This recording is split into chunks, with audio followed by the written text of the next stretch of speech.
Right, welcome to another of John Doyle's View. This one is inspired by watching a Channel 4 programme about Christianity by Howard Jacobson. I think he's an author and he's Jewish, and his it's an 8-part series, and his was about Jesus the Jew. And as a Muslim, it was quite interesting to see his perception of Jesus as Jewish, and to explain some of the Christianity myths, and they fit and have been answered in the Quran as well, in the sense of how Jesus is seen by Muslims, not all Muslims but a percentage of them. And I was thinking it would be interesting, you've got The Passion of the Christ, which is a great film, and you've got lots of other films about Christ. What was the other one? A very famous one, I can't remember its name now. Ben-Hur, is it? Anyway, you've got lots of them, and it would be really interesting if someone was to make a version of the Christ story as seen by Muslims. I know Muslims won't make it because obviously Muslims don't use actors to portray prophets, because we don't believe that should be done. But if a Christian or a Muslim who isn't following the faith properly was to do that, I think it would make a very interesting film, because it would show Christians and Jews how Muslims perceive Christ. Because often people of different religions see other religions as being offensive to them. But if they actually saw the version, how Muslims respect Christ as a Messiah, as a prophet of God, obviously not as the Son of God in the way that Christians believe it. I think it would be very interesting, and to see Christ survive the cross and to carry on his mission. And this is what's quite interesting, because this Jewish man mentioned where the Messiah passage comes from in the Old Testament, which is where Christ gets his acknowledgement from in Micah in the Old Testament. And it's very interesting to see how he describes how it's described Christ, because they were suggesting that he would be a soldier, as it were. Although this is often the thing in the Bible and in the Quran, where things are often misinterpreted, where a lot of it, and biblical text and in Quranic text and religious text often use metaphor, and it's not always, and mostly not always, about reading exactly how it is. And this we do in day-to-day life as well, in the sense that when we say to someone, oh, he's been ages, he's been years, or he's been he went out, and he's been days, and it's only like a few minutes, we say things, but it's not, we're using metaphor. It's a thing that humans do, and it's especially important when you're trying to convey something that has a depth to it, that has to be told over time. This is used in biblical and Quranic and religious texts, as well as like poetry and stuff like that. Metaphor is a easy way to express something in a short amount of words that gives off a greater meaning. And often these things are misinterpreted. And that's why Jews don't believe Christ to be the Messiah that was foretold that he claims to be. And there are a lot of problems, obviously, with the New Testament. The first, of course, is that the New Testament is not the one that would have been around at the time of the early Christians, because the New Testament is only in Greek. And so that means that the original, which would have probably been in Aramaic, the language of the Jews, or Hebrew, was somehow destroyed and then was rewritten afterwards. Now, obviously, if you rewrite something, you're not going to get exact, and this might explain why a lot of the Matthew, Mark, Luke, and John, why a lot of the are they apostles? Yeah, I think they are, aren't they? Why they're no, they're not apostles, are they? They're saints. Why their stories don't match.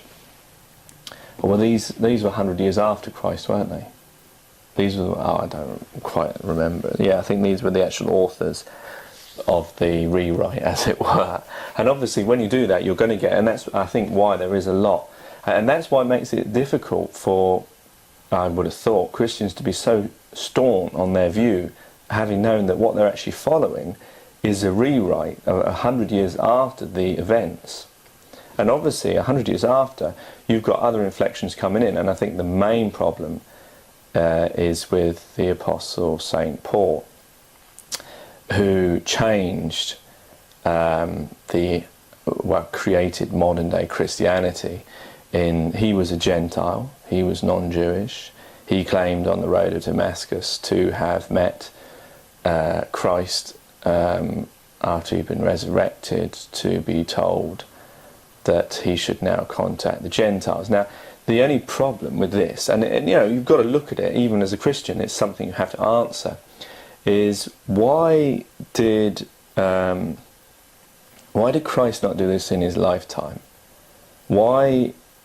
Christ was following from the Mika tradition in the Old Testament of being the Messiah, and the Messiah is mentioned in the Old Testament as the lost sheep of Israel. It does mention something about putting sheep in a pen and bringing them together, and this is, Jesus says it as well, that he has come to spread his word to the lost sheep of Israel, to bring them together, the 12 tribes, of which only 2 were in Jerusalem. I'll come to that in a minute, in Israel.